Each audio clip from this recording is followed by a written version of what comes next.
Thank you for joining us for the State of Science 2025. My name is Hamid Ghanadan. I'm the CEO of Linus, and I'm very excited to be sharing the results of this study that we do twice a year for all of you. Just a few comments. This is a global study. We have attention from and respondents from all over the world, as well as just want to mention this is nonpartisan. It's not political. So I'm joined with two of my colleagues who are going to be sharing the results with you. Awesome. Thank you, Hamid. I'll introduce myself first. I'm Natalie LaFranzo, the Vice President of Strategy. And it's nice to see you all today. I'm Erin Legwold. I'm a strategist with Linus. Fantastic. So we're all very happy to be here today to share these timely findings. The industry is certainly navigating a very dynamic start to 2025. So we think that this is going to be really impactful as we prepare for the coming months. So a couple of key takeaways we want to make sure you don't miss as we dig into the data today. First, we all know that science does not exist in a vacuum. In order to be successful, we have to engage others that are not as intimately familiar with the process of research and discovery. We need to help them understand the dynamics of innovation and the investment that's required that we're also familiar with. Second key point to reinforce is that collaboration has continued to arise as a means for researchers to expand their toolboxes as well as access other resources. In 2025, we see a major focus on opportunities and collaboration to access funding. Despite the volatile environment, we're still seeing some of the same signals that are reported elsewhere in the media, that biopharma is cautiously optimistic that there are opportunities for growth this year. We'll talk a little bit more about what those look like. And then more broadly, on a global level, our respondents are expressing a positive outlook on economic growth overall, which is a really great signal to see. And finally, we'll spend some time today discussing the evolving role of AI in life sciences with some interesting trends towards more tangible adoption. So as Hamid mentioned, if this is your first time joining us at a State of Science broadcast, welcome. We do this every year, twice a year, report our findings back to you, our clients, and our colleagues in the industry. The intent here is really to share our findings to help guide your strategies, your resourcing, your messaging as you plan for the year ahead. We'll be back again later this year with an update because we know things change pretty rapidly, and so we do this twice a year. If you have thoughts on other data or insights that would be helpful, please feel free to share them with us in the Q&A or send a follow-up email, and we're happy to consider integrating those into our future studies. And as always, we only have time to present a subset of the data that we collect. And so if you'd like a tailored deep dive that's actually bespoke to your market segment or your organization, we'd be happy to deliver that to your team. So first, a little bit of background on who we surveyed for this study. We interviewed 400 scientists and business leaders throughout the month of January, starting January 7th and running through January 23rd. These represent, as Hamid mentioned, a global demographic with more than half located in North America and the rest of the world represented as shown here. And from academia, pharma, and other life science and healthcare organizations are where our respondents are from. And throughout our discussion today, what we'll do is we'll highlight when we break these respondents into their respective industry segments, because sometimes the signals for academic researchers are very different than those in biopharma and pharma organizations. You'll also notice that we use the term biopharma and pharma interchangeably. So if I use one or the other, or if Erin uses one or the other, please know that we are referring to that entire market segment. Great. Thank you. So what we wanted to do today is start our conversation by talking about the role of trust in life sciences this year. And like Hamid mentioned, we're, of course, keeping a very close eye on all of the new developments in the space that are kind of affecting the relationship between scientists and the general public. And what we want to do is really focus on data and sharing information and contributing to these conversations in our industry because, and you'll see in the data that we present, that's what many of our scientists want to focus on as well. So part of what we did in our study this year is ask some new questions about how scientists, not just in the US, but really globally, are feeling about changes in political climates and how they see their place in the life sciences kind of ecosystem. And what we're seeing is that, yes, scientists are predicting they will experience some challenges associated with politicization of scientific topics, like we started to see mid-year last year. But there's also this feeling of determination in the industry where scientists are feeling really called to take action and to extend communications and engage with others outside of life sciences to help try to regain some of that trust. So we have some key indicators here that represent important data points when we're talking about the role of trust in life sciences this year. So 48% of the scientists in the US that we spoke with are expecting the public's trust in science to decrease in 2025. And across all geographies and in both biopharma and academia, politicization of scientific topics is now expected to be the top barrier in the industry this year. So then in response, 61% of our scientists think that they and other scientific leaders should be increasing communications with the general public. And as much as there are some feelings of fear in the industry, just as many scientists feel really motivated going into this year. So again, about half of our scientists in the US think that the public's trust in science and scientists is going to decrease a little bit this year. But a lot of this is coming from a perceived separation between scientific voices and the general public. So you can see in the quotes on the right there from some of these scientists, there is this siloing of scientific discourse and a kind of a lack of effective communication between scientists and the general public, everyone else. And we had our Health 2035 report that we launched alongside HSBC at the end of last year. And one of the trends that we actually saw among young physicians too is this expectation that patients will be less trusting of their doctors in the next 10 years. And again, they're attributing that to this lack of effective communication and this presence of some misinformation on the healthcare side.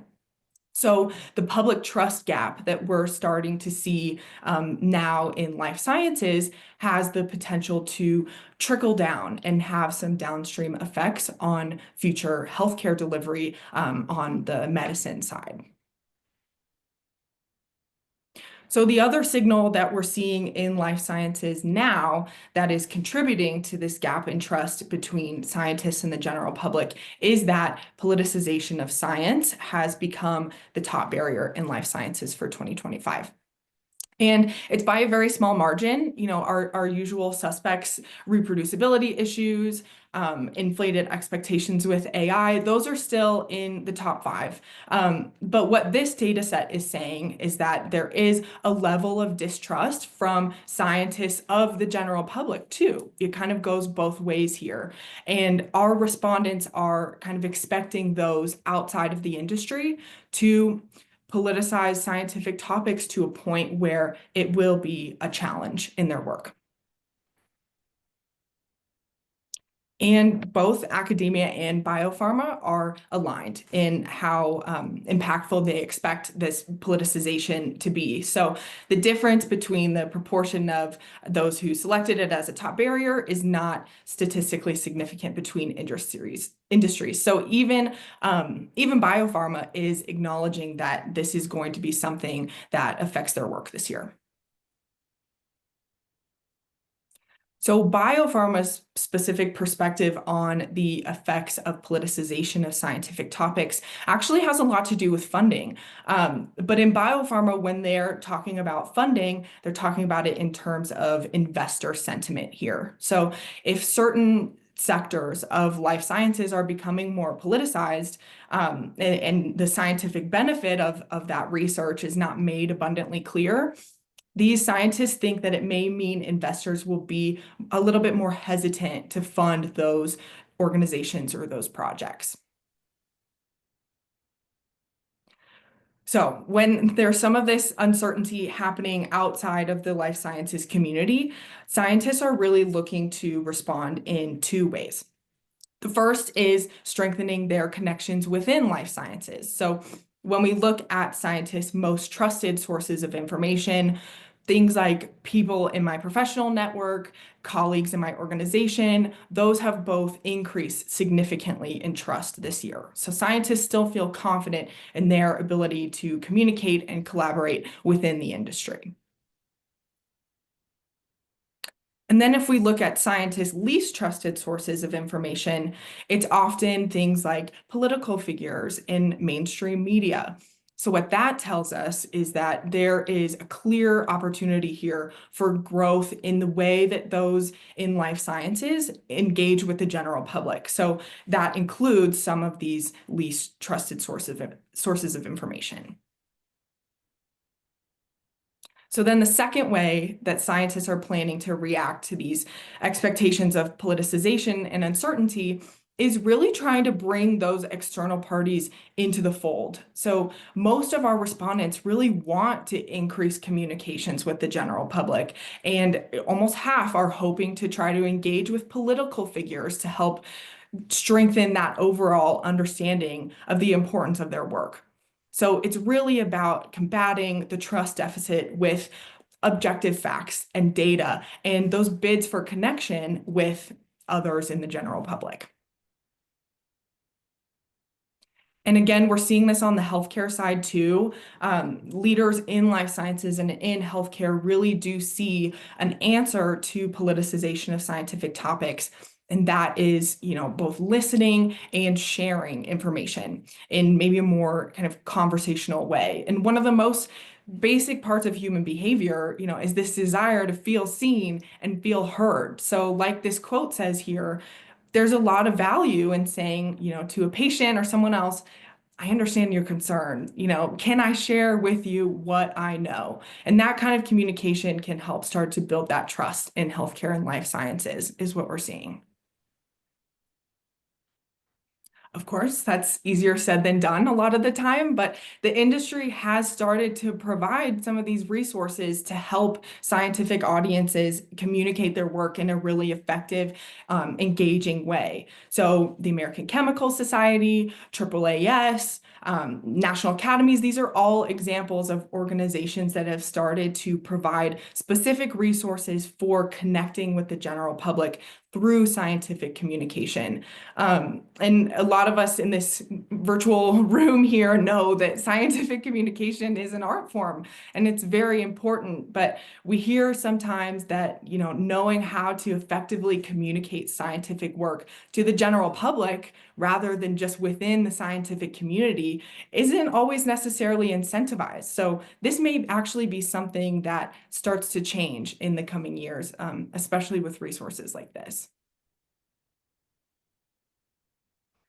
So bottom line here, when we're thinking about trust in life sciences in 2025, there are some feelings of fear, but there is just as much motivation among our scientists as they think about their work this year. So these scientists are really determined to communicate and engage with the public in a very data-forward way to help regain some of that trust that they deserve. So this motivation that our scientists are feeling is also showing up in their economic outlooks for 2025, and that's what we'll talk about next. We found that even in the face of all of these global political shifts and the focus on building trust, these scientists' sentiments about the economy are actually pretty positive overall. So they're still going to be purchasing the everyday lab products. They will still be investing in new technologies, and they will still be looking for new sources of funding.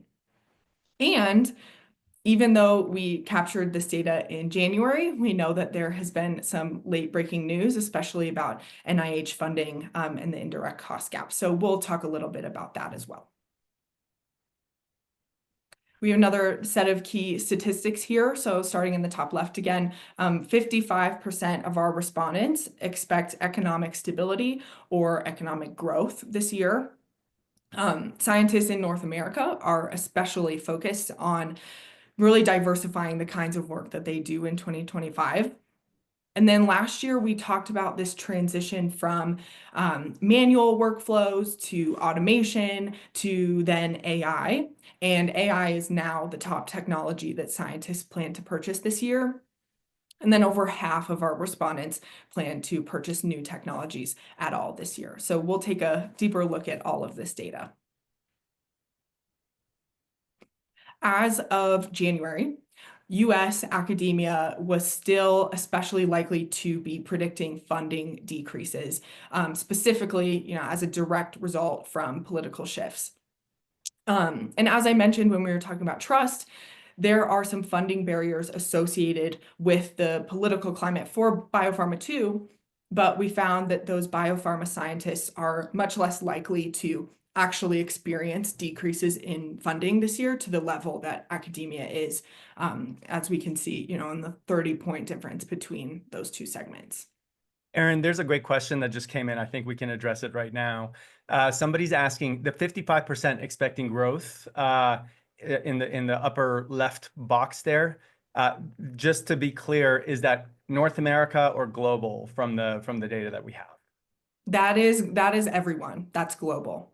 Got it. Thank you. That's a global average. Great question. Thanks. Great.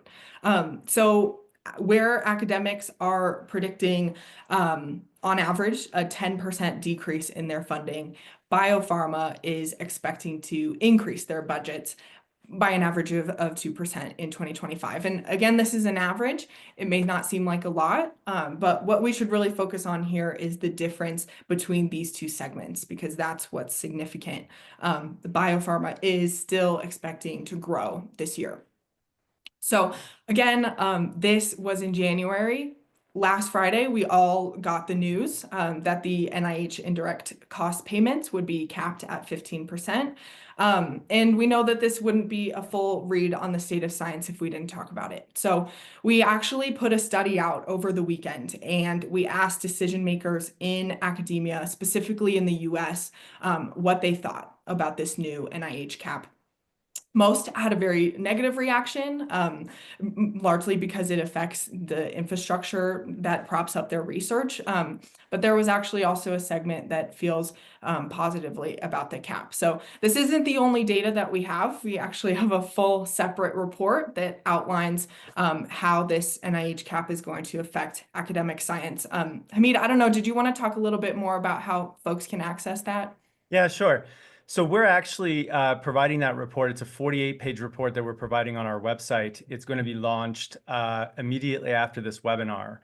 And it's the result of 133 respondents in academia that we collected starting Sunday through Monday, all about what this academic cap or the overhead cap means to them. And really, most importantly, what they're planning on doing about it.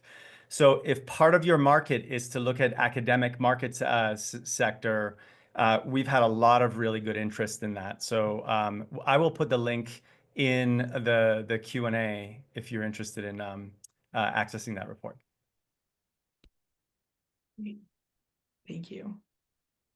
So just going back to the kind of contrast of biopharma just for a second here, this industry is expecting, conversely, a lot of investment and growth and leveraging AI for new opportunities this year. And that's what we're finding too. A lot of these conversations that are happening kind of externally to our data collection really align with what our data is saying.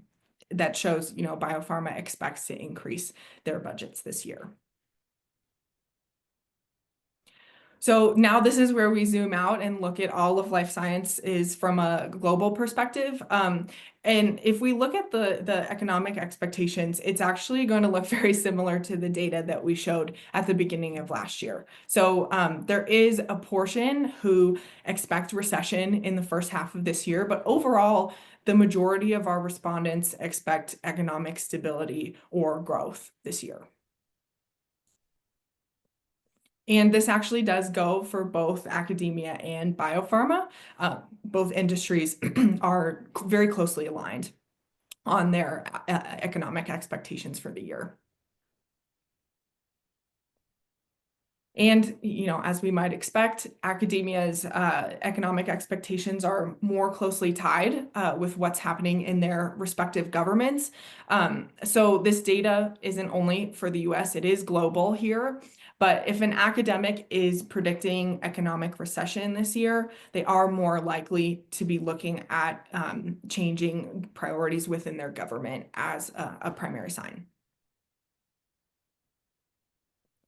So then if we look at economic outlook by geography, this is where the perspectives seem to deviate a little bit more. So the Asia Pacific region is feeling very optimistic about economic conditions. I will say that did have a little bit of a smaller N, but Europe has also become more optimistic than they were at the beginning of last year. And we're looking to that proportion of those in Europe who are predicting economic growth that has increased since this time last year.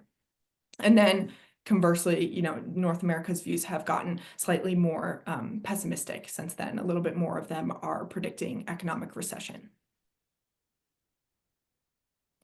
And we know there are political shifts happening here. So we looked at what scientists in North America are actually planning to do about it. And our respondents from North America are twice as likely to be trying to diversify the work that they're doing this year. So really trying to insulate the work that they're doing from things like regulatory changes or funding caps or whatever the shifting priority might be.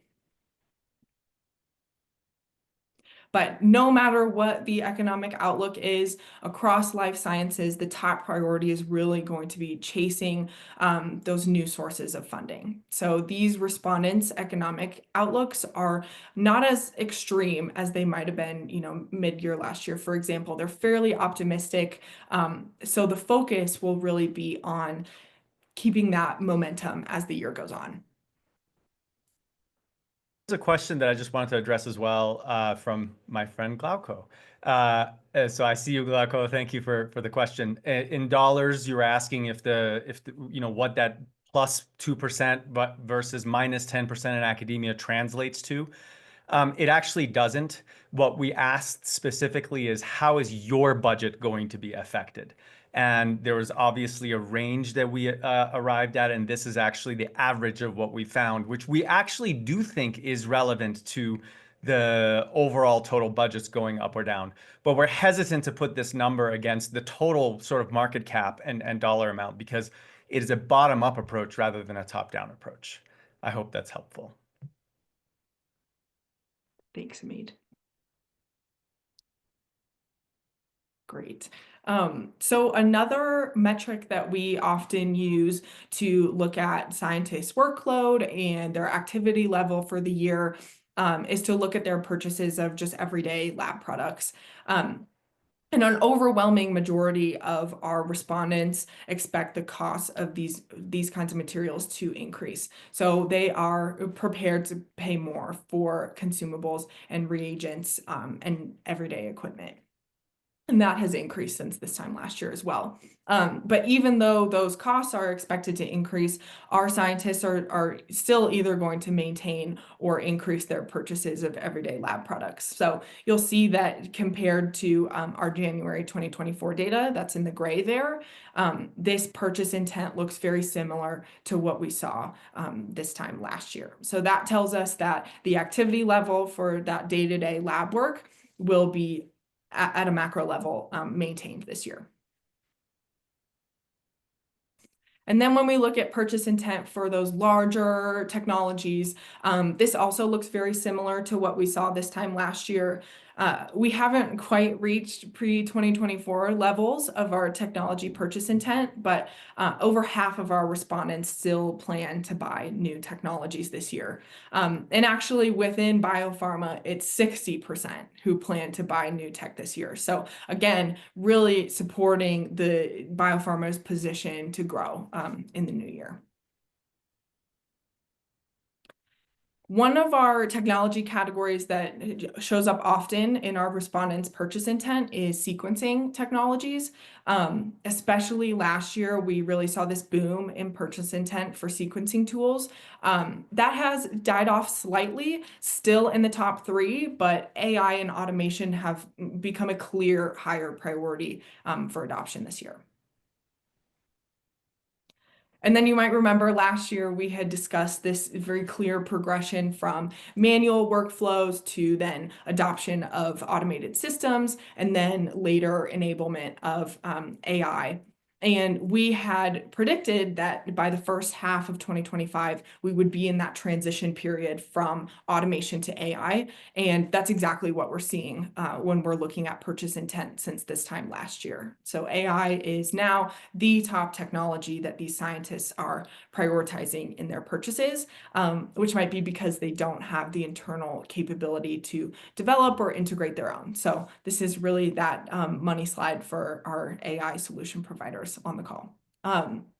With that, I'm going to turn it over to Natalie to talk a little bit more about our respondents' priorities for the year. Excellent. Thanks, Erin. So now we're going to look forward and try to predict what we can expect in the first half of 2025 by reviewing a few of those key signals that we saw in our study. So an important thing we'll come back to is that, well, it's certainly useful to look at the industry as a whole. As Erin has outlined in a few of her discussion points as well, there are some notable differences between academia and biopharma that are worth exploring and understanding in order to communicate with and support those demographics effectively. So 4 key indicators that we'll cover here, starting from the top left. The first is the movement of adoption of AI to the top priority that Erin just highlighted. Next is the continued openness to collaboration, followed by the confidence in productivity of biopharma, driven in some part due to plans to outsource routine assays and analyses. So starting first with that role of AI and machine learning. So our audience sees the biggest opportunity for impact, not only in leveraging AI and ML in bioinformatics pipelines, but also more broadly in predictive modeling, tools like generative AI. This topped the responses ahead of personalized therapeutics and cell engineering, with multiomics, 3D cell culture rounding out the top 6 techniques that are poised to make an impact. And as we've been referencing, we have some external validation validated here by data from a recent McKinsey study that shows that employees are routinely using AI across all industries, and in doing so far more so than their leaders actually expect. And while the AI technologies and tools are evolving so quickly, realistically, what we have 2 years from now may look nothing like what we have access to today. There's an acknowledgement that it will play a critical role in our future, particularly in life sciences. And as we mentioned, one of the key indicators we saw was the movement of adoption of AI and ML technologies from the audience's 3rd priority to their top priority since we last surveyed them in mid-2024. So new techniques to acquire data is just behind in priority, with collaboration, more samples for more data, and automation rounding out the top 5.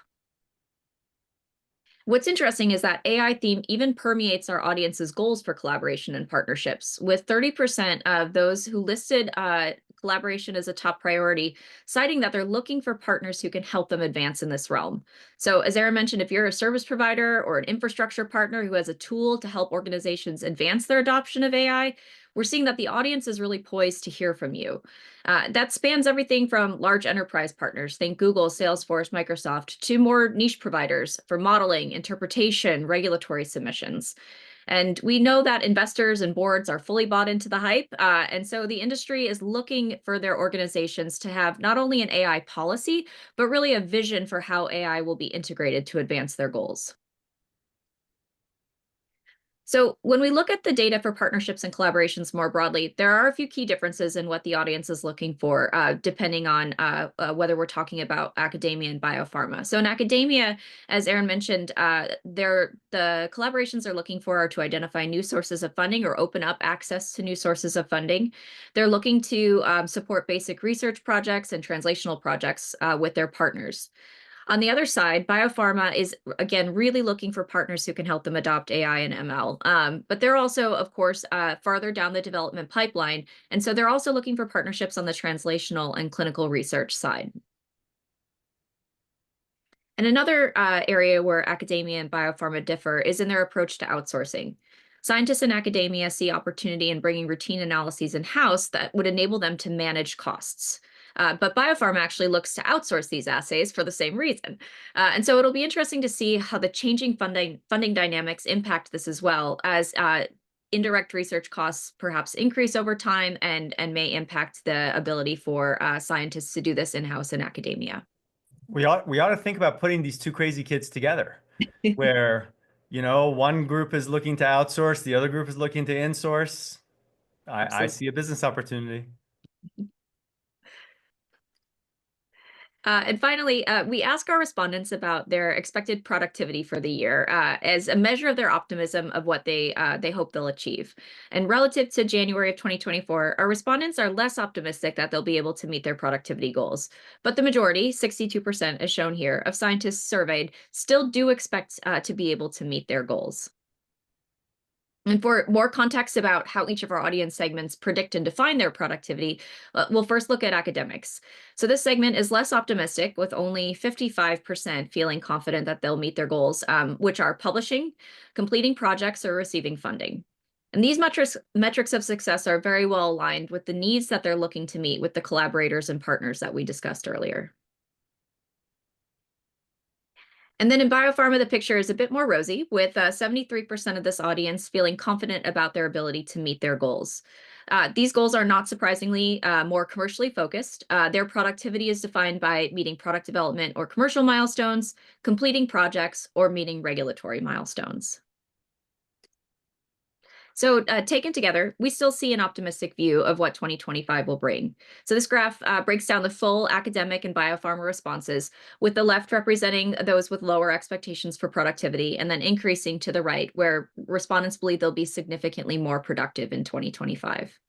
And again, as we've highlighted, with all the data we've presented here today, we're looking at a global view of the industry and a very broad look at these audiences across their different market segments. So let's spend the last few minutes together summarizing what we've shared today and thinking a little bit about how you might leverage these insights as you prepare for success in 2025. So first, Erin talked about the interplay between our somewhat insular scientific community and the general public that we really have to interact with. While scientists are looking to peer-reviewed publications and to their colleagues for trustworthy information, they recognize that there is a need to interact with and build trust with the public at large, and that's necessary in order for the impact of our science to be realized. So finding the right approach to engagement and dissemination of information will be essential. Collaborating with organizations and those who are experts in doing this, those who are trained in scientific communication and understand the dynamic of data and emotional connections, is going to be really important here. And for biopharma and pharma specifically, collaborations are a path to freeing up their time and resources so they can be innovative, so they can advance their priorities. They're looking for partners who can help them integrate AI and ML into their workflows, to their processes, and they really hope to enhance productivity by doing so. And similarly, by finding the right partners to outsource routine assays, they hope to free up resources for more advanced analyses. And Erin described this. This is just a visual of those signals that we saw that show that we're one step further down this path that we've outlined. If you remember back to 2 State of Science broadcasts ago in 2024, we saw the industry first prioritizing that transition from manual to automated processes, with AI being a secondary priority. So now that automation investment is paid off, we're seeing a transition to AI being front and center in terms of investment. And so we'll keep an eye on this, and we'll look forward to seeing what signals the industry sends in terms of enablement throughout 2025. And today, the key signals that we're keeping an eye on are, again, the interest in new collaborations to access these technologies in the infrastructure, the allocation of resources as indicated by purchase intent, and then the prioritization of the adoption of AI over other technologies. And so we'll continue to monitor this, and we'll report back on how this changes throughout the course of the year. Another point that's worth reinforcing as we wrap things up is that there are 2 major audience segments that we engaged in this study, and they have very different needs and metrics of success. So as service providers, vendors, or support partners really need to be thoughtful of these both functional and emotional drivers as we're tailoring our messaging. So here we've outlined what the needs for the each audience segment, how they define success, and how we might support them in terms of meeting their areas that they're looking for partnership support on. And for both segments, there are overarching needs as well. The industry is optimistic that with some economic stability, there may be opportunities to invest in innovation and begin to repair that trust gap and champion science and the opportunity for us to really change the world with our discoveries. So, as we've discussed, the recent dynamics may be rocking this boat a bit, and academia is definitely going to be looking to their colleagues in industry to really help them find some stability. So, even if you don't generally interact with academia, now might be a good time to kind of pay attention to the dynamics that are at play. And so, just coming back once more to those key takeaways that we presented earlier, acknowledging and addressing the trust gap is front and center on scientists' minds. Finding the right partners for funding and collaboration are essential to their success. Biopharma and the industry at large hopes that with some economic stability and enhanced productivity will come growth that we've all been looking for. And the dialogue around AI has really transitioned to focus on tangible opportunities for investment and adoption, moving beyond some of the hype that we saw earlier a few years ago. So, assuming you're here because your work is impacted by the sentiment of our industry, what does this mean for you? So, today you heard a few themes. The first being that biopharma is measuring success in terms of commercialization, while academia is focused on completing projects that either generate new data or further funding. And so when you're marketing to each of these audiences, think a lot about your communication and aligning your value proposition to your audience's measures of success. We also heard that biopharma is very interested in leveraging AI and ML tools to grow this year, but often lacks the internal expertise to do so. And so, as we've talked about, there's a great opportunity for AI and ML service providers, infrastructure providers, and biopharma is really looking for strong opportunities for partnership here. Particularly in the face of the NIH cap, the how, the what, the where of funding will be a top concern for academic scientists this year. And so thinking about that, we want to make sure that we're thinking about how the academic research environment might respond in terms of funding, what opportunities they have to overcome some of these challenges with direct costs.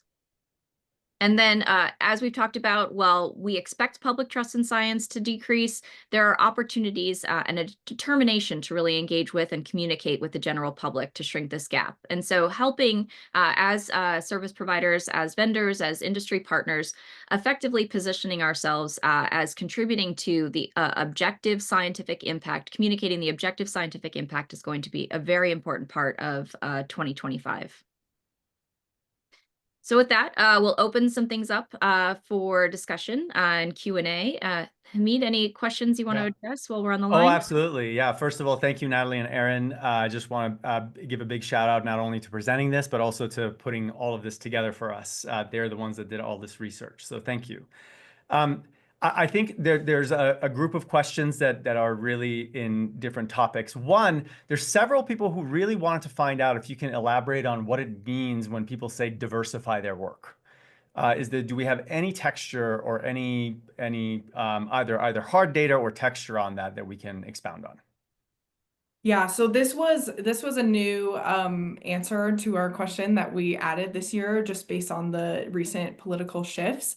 So we weren't really sure if it was going to take off or not. So now that we know that this is something that our panelists are definitely prioritizing is diversifying the types of work that they're doing. During our mid-year follow-up, that's where we're going to really dig into, okay, you say you're diversifying, where are your efforts going? Yeah. So stay tuned. Yeah, so I mean, really the question is, are they diversifying their sample types? Are they going to different disease areas? Are they sort of, ditching their expertise and going and grabbing on, the other kinds of expertise? We can't ignore kind of the multi-omic trend that's been building as well in our industry, where the diversification of the work may actually mean that they're, expanding their omics into different directions. Natalie, Erin, and I, along with the rest of the Linus team, talk to scientists every day in the work that we do. And so that's another theme that we've heard in the diversification. Also, these classically discrete disciplines are folding in together. And so, we actually predicted back in 2020 that life science research was not only going to be sort of biomedically related, but also have an environmental aspect to it within the 2020s decade.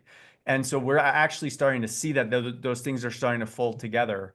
And people are looking to diversify in that direction as well, where they're studying something where not only is it applicable to some aspect of either environmental safety or environmental technology or innovation, but also could have benefits or consequences in biomedical research or therapeutics research. Okay, so that was the diversification. There's a lot of questions about whether we segmented the data in this way or that way. The short answer to all of those questions is yes. But for the sake of brevity, we wanted to keep it more high level. And if you will actually have a need for that data, please reach out to us and we can get you some of that segmentation. But several of those questions are really salient. So let's actually talk about AI, because there were questions about AI and what it means. What is the texture that we have about the trajectory that we've seen with AI really now taking top position as far as what people's interests are? Any just overall kind of editorial from Natalie, you or Erin?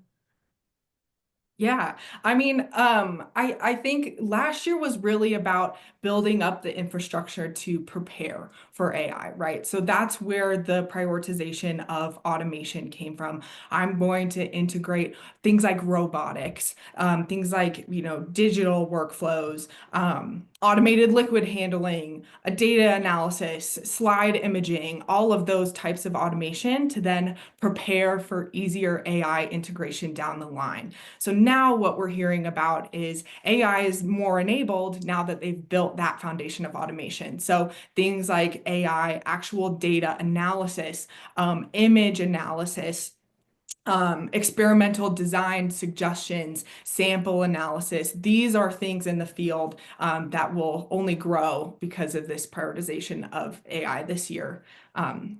Hopefully that is some helpful context. Yeah, thank you. There's also, I mean, again, with some texture that we have about AI, many of these companies are just swimming in lakes of data that they can't actually access and really harness because there's a harmonization problem, there's a legacy problem, and there are AI tools that are actually going online to solve those initial barriers so then they can actually train other models and do discovery work. Somebody had asked, is this sort of AI as a service? Is it software? It's kind of all of the above, to be honest. I mean, there's a lot of in-house development. There's a lot of partnerships. There's a lot of, even in academia, they're looking to see if there's, where there's easy applicability with AI, and then what could that could mean both for discovery as well as for other parts of the business. The last thing, and Mark asked this question, is it, whether we segmented this via discovery versus development, clinical, and so on. Yes to all of the above. However, there's also a facet of a lot of these companies, biopharma companies, bringing AI into sort of general and administration as well. Let's not forget that that's actually an easy place, easy with caveats, but it's a less sort of data intensive way of implementing AI into those businesses. So, Natalie, Erin, any comments on that? Yeah, I see we have another question in here that's talking about hearing that life sciences is data starved. And I think that kind of goes to what you're talking about with the harmonization problem. It might not be data starvation. The data may very well be there, just in a format or some kind of other limitation that's preventing immediate usability. Excellent. Great. So more questions around the whole idea of this academic cap, the indirect cost cap. And again, we have a whole supplemental study on this that we're happy to give you all access to right after this webinar. In fact, I'll put it in one of the answers that was asked. But we were asked if there was any kind of sentiment from the academics that there's actually administrative bloat in a lot of these organizations. If you do access this report, you will see that that's absolutely something that is a signal among the academics that we received answers for. There was actually even people who answered who play an administrative role as well, and they were talking about how they're going to make changes. There's a lot of really interesting nuance in what we learned as far as this, what this could mean. And as you all know, there's a lot of shared or pooled resources that are then managed through, the sort of institution level. And so we see that there's shifts that are going to happen in those areas. Even areas like communication, as you just heard from what Natalie and Erin were talking about, the orientation that a lot of our scientists are making is that we actually now have an obligation to make connections with the general public. It's for our own benefit, but it's for the benefit of the world is really the sentiment that's coming. But we're fairly certain that communications departments that are really sort of paid for through a lot of these indirect costs and these overhead loads are really going to be starved for capability. So we see opportunity there for for the companies that are supplying there to help bridge that gap. We think that's a really big insight into how you make connection with with especially the academic scientists, but just in general. Okay, so we have questions that are continuing to come in. We've talked about AI. There's a lot of great questions there. We've talked about the politicization of science. We've talked about that. I guess just the last piece that there's some of the folks are asking about is really putting into context the economic outlook a little bit more. Obviously, it's not as strong as it was in 22 when we first started this, and maybe even the beginning of 2023.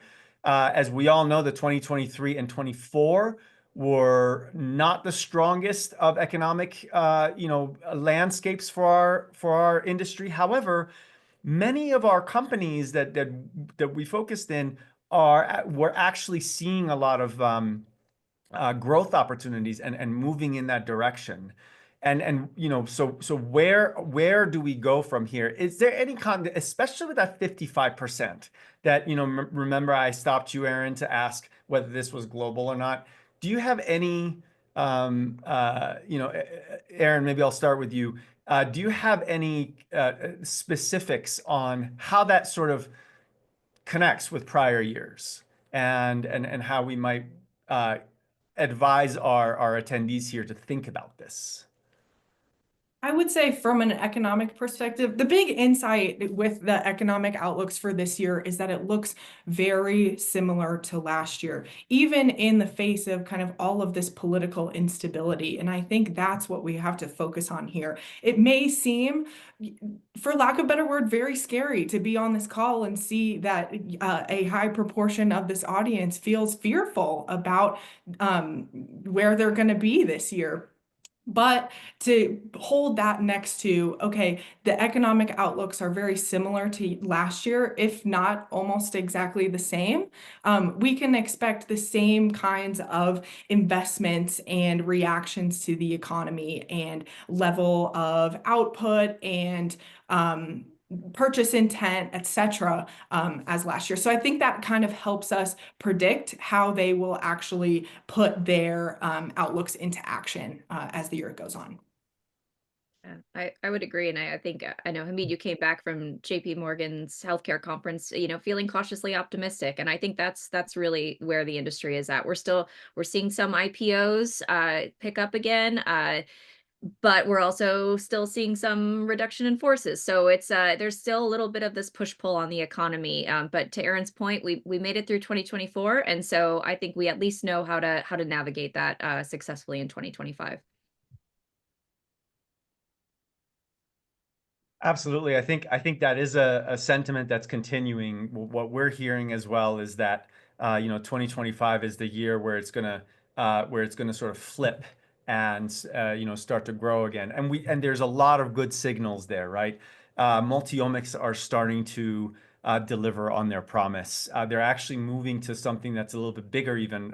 What we're I don't know if that was our name or what, but we're talking, that it's going to move to multimodal, that really you're going to start to see the benefit of these.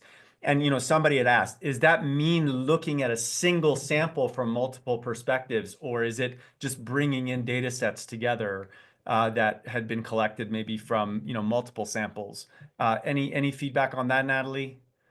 Yeah, I think when we talk about multimodal, it's certainly taking one sample and looking at all of the technical characterization that we can do, but it's also integrating clinical data and beginning to look at real world evidence and other metadata that is very important for the interpretation. So yes, absolutely, we want to take a set of samples and get as much information, but it's broadening the information that we're integrating.